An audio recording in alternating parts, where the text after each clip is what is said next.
Donald Trump is with us. He's on the phone, joining us from Florida. Donald, Mr. Trump, thank you very much for joining us. We appreciate it, sir. Very good. My honor. You want to give us your analysis of why the stock market's selling off and there's turmoil all around the world? Because we've let China take over our economy, as you've been hearing me say for a long time. We are very, very vulnerable. We are no longer controlling our own destiny. We are in a big sphere of other countries all over the world that control us, and they're manipulators. They have a tremendous power over manipulation of their currencies. And we are into that web, and even though we're not manipulators, because we're not smart enough to be manipulators, believe me, our leaders are not smart enough, we are nevertheless in the manipulation business because of the fact that some of the great money changers of all time are people that we're very well, we're wedded with them. And China would be number one. Japan is doing a tremendous number on us now. Japan is back from the standpoint of Abe is doing a very good job there, and their currency devaluations have been very serious. What about domestically? When they do that, it affects us, yes? What are we doing wrong here? You're saying it's China, it's Japan, and maybe Mexico that's hurting us. What are we doing to ourselves? Mexico, by the way, is killing us. What we're doing here is well, I mean, do you have about 2 days? I can tell you everything because you got as much time as you want, Donald. That could be, you know what, Stuart, that could be one of the longest questions, longest answers I'll ever have to give to anything. We may need longer than your program, You're famous for 30-second sound bites. Give me a 30-second sound bite on what's wrong here. Stuart, you start with the fact that we're allowing other countries to take our businesses out of this country. If you look at the businesses that we've lost, it's vast. It's vast. It's countries. We've lost countries.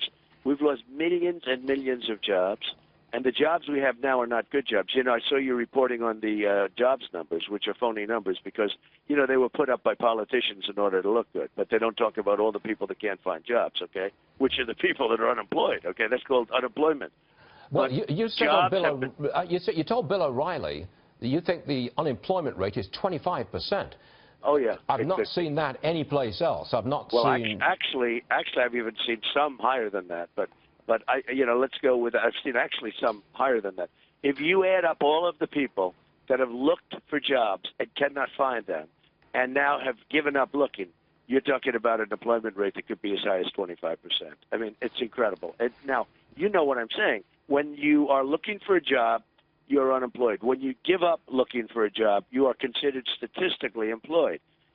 So when they say, and we have millions, we have tens of millions of those people. And the other thing we have is we have very bad jobs, and you reported on that. In other words, we have an unemployment rate of 5%, according to the phony numbers. I call them the political unemployment rate is 5%. But they're very bad jobs. They're low-paying jobs. They're not good jobs. We used to have real jobs. Now we don't have. So many of when I was in New Hampshire, where we had a very great experience, frankly, but I look at these old factories, and some of them are empty, but some of them are converted to senior citizen housing and things like that. And senior citizen housing is wonderful, but it's not a job-producing thing. It's not a factory that's producing 5,000 jobs within the walls of the factory. What would you do about it, Donald? Apart from opposing China and Japan and Mexico, what would you do about it domestically? You have to bring the jobs. Yeah, you have to bring the jobs back here. One of the things we're going to do about it is lower taxes. The United States is the highest taxed country in the world, okay? Essentially, but, right there. But it's the highest taxed country in the world. Businesses are leaving the United States, corporate inversions. The United States right now is going to lose tremendous numbers of companies. You saw where Pfizer just announced. You saw where other, large respected companies are announcing and have just announced. But Pfizer's moving to Ireland because they get lower taxes and other reasons. And they want to get their money back. There's a lot of money outside of the United States that these companies can't bring back. It's their money. They can't bring them back. They can't bring the money back. And because they can't bring it back, some companies aren't even leaving for taxes. They're leaving to get their money, if you can believe it. Because there are vast sums of money. They say $2.5 trillion. I think it's $5. And you could bring that back by lowering the corporate tax rate and lowering the tax rate on individuals. Or even lowering the rate just on the money coming back. For instance, now they have to pay a massive amount. People say 35, 36%. If you lowered it to 10%, it would come back into the country, okay? But they don't do it. What kind of growth rate do you think we could get if you did what you're saying we should do? I really believe we could be at the 4% growth level. You know, if China has 6% or 7% growth, it's like they're in a depression. We have no growth. Our last quarter, we had no growth, essentially. We had a tiny little bit, but we had essentially no growth. Okay. We have no growth. Our Our country's viewers, not growing.